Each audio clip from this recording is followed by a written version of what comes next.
What's going on, ladies and gentlemen? It's your boy Neosynthesis, coming back at you with an update to my Swordsoul deck. So I've been playing not as frequently as I have been in the past, but I've gotten a lot of games in, and I've kind of looked at a lot of Swordsoul decks online, and drew inspiration from definitely the Top Cut deck at the LATAM YCS. With a couple of my main deck options, which I guess I'll talk about when I get to them, but most of it is just still stuff that I believe in and kind of people in my theory group believe in. So without any further ado, I guess I'll get into the deck.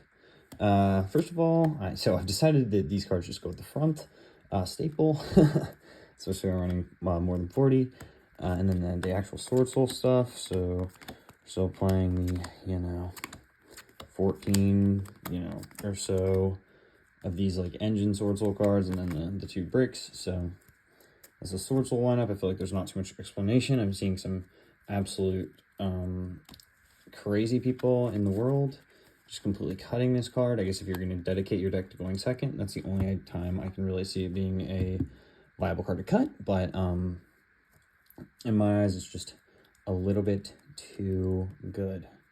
And then for the Tenyis, we haven't changed our Tenyi package very much.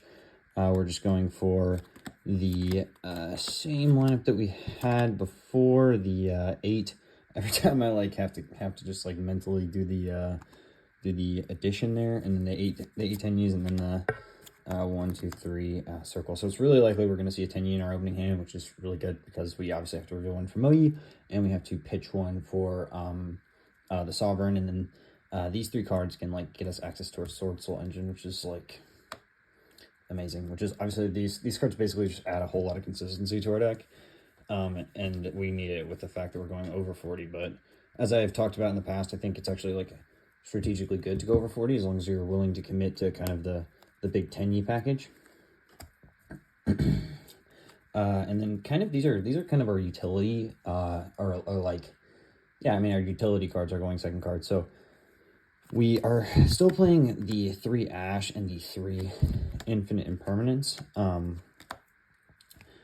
I think these cards are just thumbs up, really, really good. Imperm is just really good into going second on a board, clearing that way. Setting it going first is really strong. And then Ash Blossom is really good in your hand going first, and it's obviously pretty good going second. Plus, it's the FTK versus branded.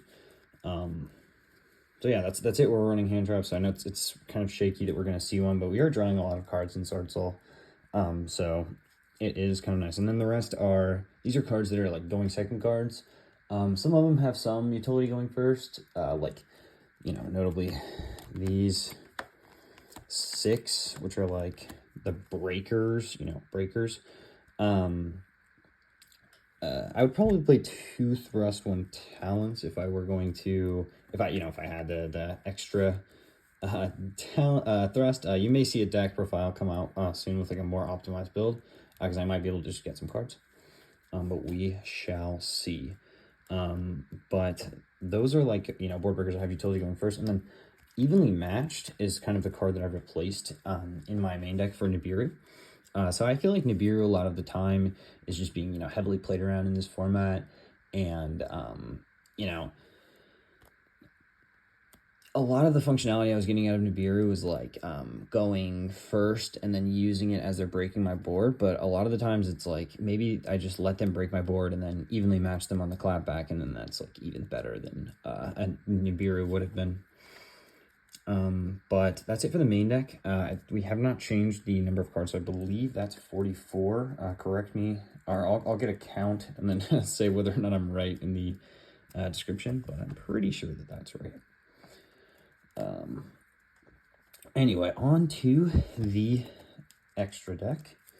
We are running still the 4 Swordsoul Synchros. Those are pretty standard at this point. This is your bread and butter turn 1, and then these cards are just really, really good, obviously for breaking boards, and then sometimes setting this up is good, but there's just so many board breakers in the format that I'm not finding myself making this one super often on turn 1. But And then, oh, especially, I forgot to mention that the YCS deck profile was the one that was main decking evenly, and that's what kind of inspired me to try it out. So we're going to see how that plays. And then we're still running the 4, like, Yangzing Synchro. Sorry, I completely could not remember the name of the Duelist Alliance firm archetype. But Yangzing's right there in front of me, just, refusing to read out of pride. But that's it for, like, our Synchro Worms. Obviously, Boxy is, like, the best card in the deck. Jiaofeng gives you a lot of unique lines to play around Nibiru, which is really prevalent in this format. And, I'm going to play around Nibiru because if you don't, like, the punishment is just so hard. A lot of the time, like, it's just game over. And then for the other worms in our extra deck, we're running double monk, 1 shaman. I feel like third monk just, like, rarely comes up. Perhaps I'll replace one of the other cards we're talking about in the extra deck. Actually, I forgot. I sorted this by Tenyi as well, because you're kind of locked in varying degrees. Sometimes you're locked into only using Tenyi's effects from the extra deck when you use a shaman line. So which is why I've kind of separated it out into the 3 tiers. These are the ones when you're worm locked from the main deck Tenyi. That special summons one from the main deck Ashuna. And then these are like when you're Tenyi locked. I mean, you're never really Tenyi locked summoning wise, but you're Tenyi locked effect wise. So just be aware of the varying locks. And then the non-worms in our extra deck, we only played 3. We played the Dragite just because Evenly and Book of Eclipse, cards like that are so prevalent in the format. Agriine, potentially the card on the fence for another monk, but I have not had a game where I really needed the third monk.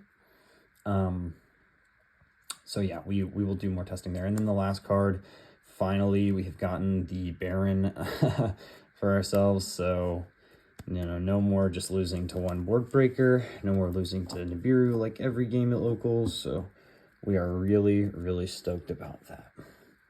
And then for the side, so obviously there's going to have to be a little bit of side deck change because we've moved some of the cards from the side deck into the main deck. So there's some slots to fill, some obvious ones probably, but still nonetheless it's a bit different. So we've cut down 1 Lightning Storm. Evenly Matched is really good versus back row, and I don't think this deck this deck doesn't lose to Rivalry. Which is good, which is like probably one of the most prevalent floodgates in the format. I mean, Skill Drain kind of sucks, but like there are ways to play around it and whatnot. But that's it for like the board breakers on our side, which is definitely a lot less than we were playing before, but nonetheless, I still think it's probably okay considering how many board breakers we have in our main. These are like my going first. Side deck card of choice is Dimensional Barrier. I think it's really ridiculous. You win so many games. I used it to like basically black out a whole board, and then like he negates with Baron, and I call Synchro at the end of the chain, and the whole game kind of just devolves from there. But we play that, and then that's it for these are like our only going first cards. These cards kind of should have been with the other ones, but we'll kind of move forward from here. We're still on the Bestials. I think Bestials are really good. And obviously I think Destrudo is actually something I considered for my main deck. And we may figure out some variants where a couple Destrudos are in the main deck. We shall see. This card's really strong.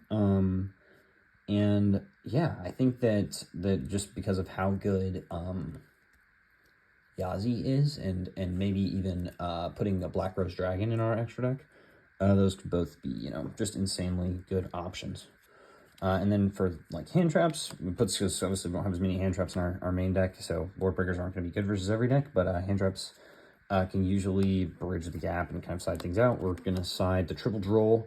Droll's super strong in this format versus just so many decks just like insta-die. The Naturia Runic deck, the just regular Runic deck, the Punk Cash deck that Alex is running around with right now. Drytron's obviously, even though Drytron's a bit fringe, but I definitely see it here and there. Despia doesn't really love to be drolled. I mean, I don't think Despia cares as much, but Droll, I think, is just really, really strong this format. And then Nibiru, like, because people will probably not respect it as much. I don't know. It's tough to say. I just think Nibiru, you have to have it somewhere in the list because, like, there's just going to be people out there who are not going to respect the rock. And you need to hit them with the rock. Maybe they can't respect the rock. But that's a deck choice problem. They're not respecting the rock via their deck choice. So the rock demands your respect, and he definitely demands a spot at least in your side deck. But that is gonna do it for the old Swordsoul deck profile for today. I hope you guys enjoyed.